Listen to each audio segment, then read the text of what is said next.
কারো কোনো প্রশ্ন আছে?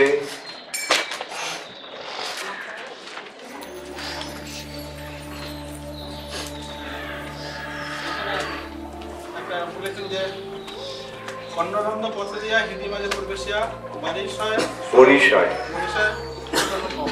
কিন্তু আমার ব্যক্তিগত পুরো উল্টো হয়। যখন আমি নাম করি তখন এই সমস্ত চিন্তাগুলো বিষয় চিন্তাগুলো সেখানে ভক্তি বিনোদ ঠাকুর আর তোমার পার্থক্য। আমার প্রশ্ন হচ্ছে কি করলে কি মানে হলে এই শুদ্ধ নাম হলে হবে, যেহেতু নাম অপরাধ হচ্ছে তাই অনবধানে নাম একটা অপরাধ। কি অনবধানে নাম? অনবধান মানে অমনোযোগ সহকারে নাম। মুখে নাম হচ্ছে আর মনে কি হচ্ছে? মুখে হচ্ছে হরে কৃষ্ণ আর মনে হচ্ছে গন্ডগোল। তো সেটা হচ্ছে অনবধানে নাম হচ্ছে, সেটাকে ইয়ে করতে হবে, তাই না? এই ভক্তিবিনোদ ঠাকুর যেটা বলছেন সেটা শুদ্ধ নামের কথা। শুদ্ধ নাম হলে সেভাবে হবে। কর্ণরন্ধ্র পথ দিয়া হৃদি মাঝে প্রবেশিয়া পরিষয় সুখ, এটা শুদ্ধ নাম, নামের মাহাত্ম্য। আমরা এই যে নাম শুধু বর্ণ উচ্চারণ করলে তাই তো নাম নয়। নামের 3 প্রকার আছে, তুমি জানো? 3 রকমের নাম হয়। কি কি নাম? শুদ্ধ নাম, নাম আভাস, নাম অপরাধ। তো প্রথমে কি হচ্ছে আমাদের? নাম অপরাধ। তারপরে নাম করতে করতে নাম সাধু সঙ্গে কৃষ্ণ নাম করতে করতে নাম আভাস হবে, তারপরে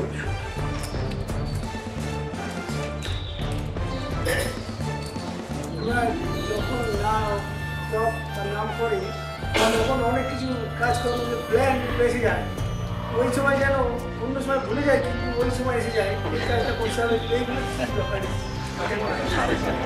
সেই জন্যই আমরা কি বলি, নির্জনে নাম করতে অথবা মন্দিরে বসে ভক্তদের সঙ্গে নাম করতে, যাতে নামে একাগ্রতা আসে, তাই না? তা না হলে ওই এই নামের এই যেটা বললাম নাম অপরাধ হয়ে যাচ্ছে। নামের সময় কি হবে? নাম যখন করছি, নাম প্রভুকে কিভাবে গ্রহণ করতে হবে? নাম প্রভু কিভাবে এসেছেন? শব্দ রূপে এসেছেন, তাই না? শব্দ কিভাবে গ্রহণ করতে হবে? কর্ণরন্ধ্র পথ দিয়ে, কানে শব্দ দিয়ে। অতএব নাম যখন আমরা করবো কেবল নামটাই শুনবো, আর কোনো কিছু মনে, সারা মনে। মনটা তখন কোথায় থাকবে? মনটা তখন এখানে থাকবে, ঠিক আছে? তুমি কখন জব করো? মঙ্গলবার পরে। সকালে ভোরবেলা নামটা করে, তাহলে সারাদিন থাকবে কাজে, কাজ করতে।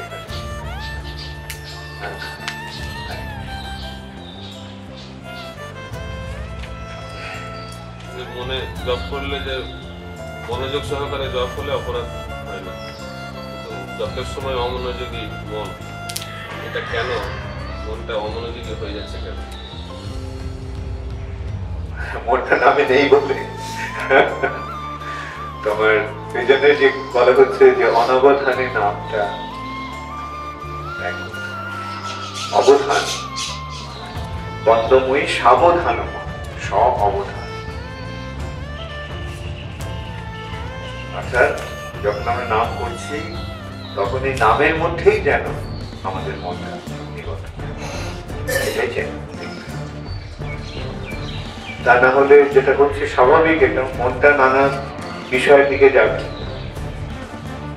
ধায়তে বিষয়ান, না মনটা নাম বিষয়ের দিকে যাবে, তো সেটাকে মনটাকে সংযত চেষ্টা করতে হবে। অভ্যাস, এইটাই হচ্ছে সাধনা।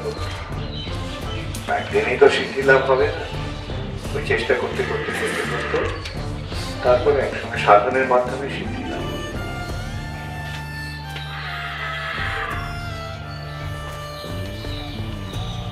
যখন ওই জব করার সময় শ্রবণ করার চেষ্টা করি তখন তো ঘুম চলে আসে, আর যখন মানে চিন্তাধারা করি তখন ঘুম আসে না। এখন যখন আমি চেষ্টা করি যে জবটা শুনে জব করবো, ঠিক 2 মিনিট করে ঘুম চলে আসে।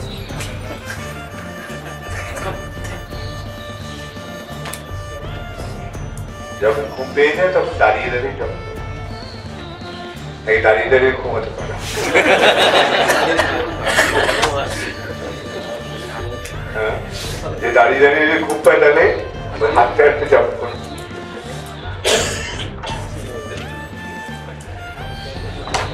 এগুলি নামের প্রতিবন্ধকতা, এগুলোকে ত্যাগ করার চেষ্টা। ভালো কথা, তোমরা যে কথাগুলো আসছো ভালো কথা, এগুলি নিয়ে বিচার করা প্রয়োজন আছে।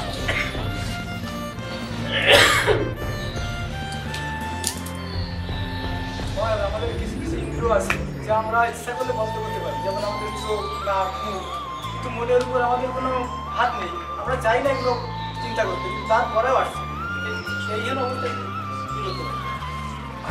অর্জুন যখন বলেন মনটাকে দমন করা কঠিন, তখন ভগবান কি বললেন?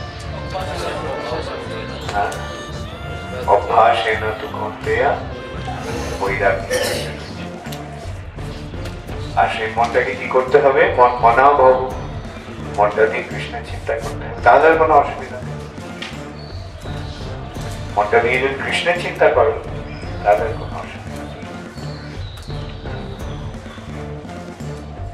আমরা তো কম বেশি কৃষ্ণ চিন্তা করছি, মনের তো কোনো পরিবর্তন হবে আস্তে আস্তে। মনের পরিবর্তনটা তো নিজের পক্ষে বোঝা সম্ভব না, চরমে দেখা যাবে।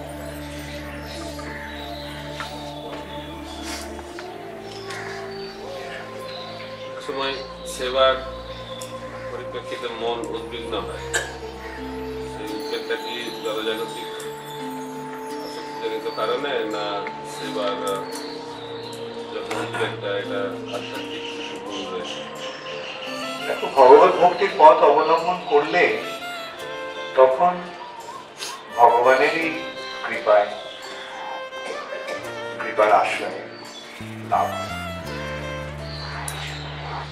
তখন এই যে সেবার জন্য যে উদ্বেগ, সেটাও ভক্তির একটা অঙ্গ বলে।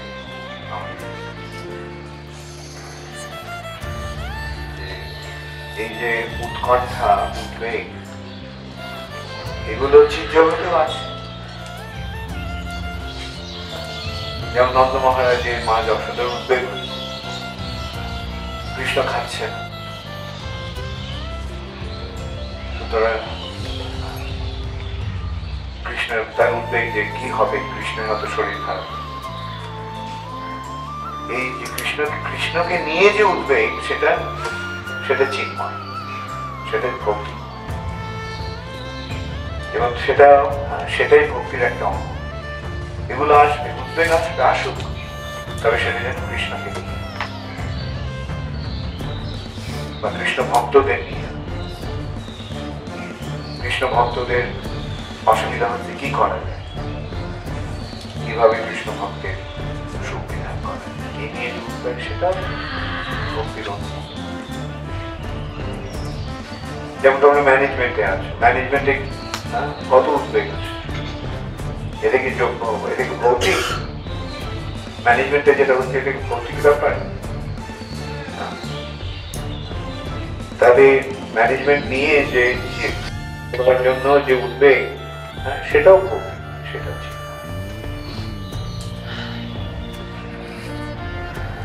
তবে পার্থক্যটা এই যে জড়জগতের যে যখন উদ্বেগ আসে সেটা দুর্বিষহ হয়ে ওঠে, কিন্তু জীব জগতে যে উদ্বেগ তার একটা ইয়ে থাকে যে ঠিক আছে, কৃষ্ণ তো আছে, আমি চেষ্টা করে যাচ্ছি, চরণে যেটা হবে সেটা কৃষ্ণের ইচ্ছার উপর। কৃষ্ণ তো আছেন, আর যদি না হয়, যদি আমি যে কাজটা করতে যাচ্ছি সেই কাজটা যদি সফল না হয়, তাহলে বুঝতে হবে কৃষ্ণ সেটা চাননি, কৃষ্ণ সেটা চাননি বলে এটা সফল হবে।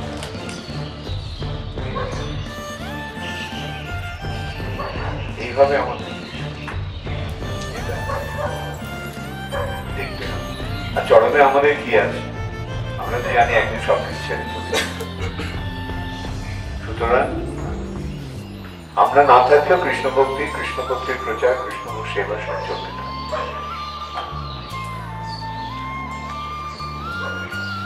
তবে আমাদের চেষ্টা করে যেতে হবে যে আমরা যাতে সবকিছু ভালো মতো সাজিয়ে দিচ্ছি।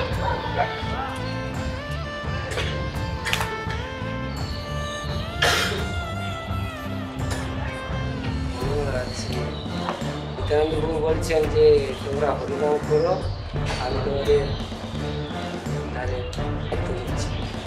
হরিনাম করলে হবে না শুদ্ধ হরিনাম করলে? হ্যাঁ, হরিনাম যদি করে গেলে হবে না শুদ্ধ হরিনাম করলে থাকবে?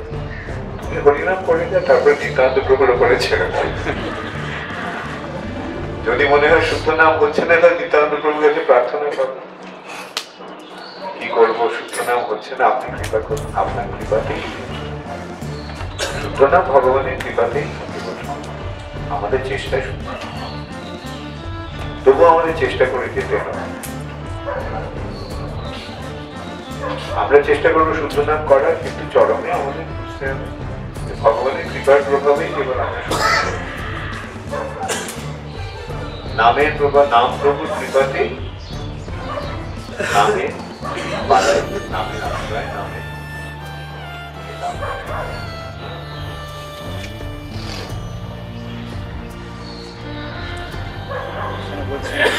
কৃষ্ণ নাম চিন্তামণি।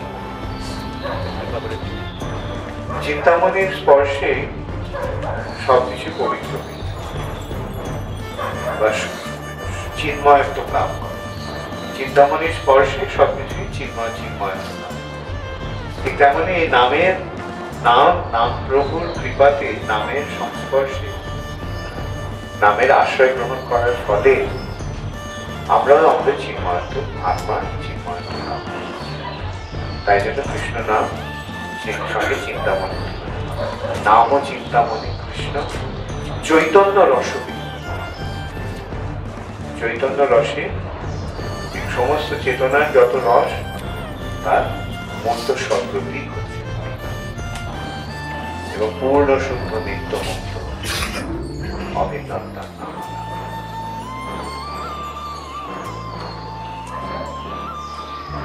তাহলে আজকে আমরা এখানে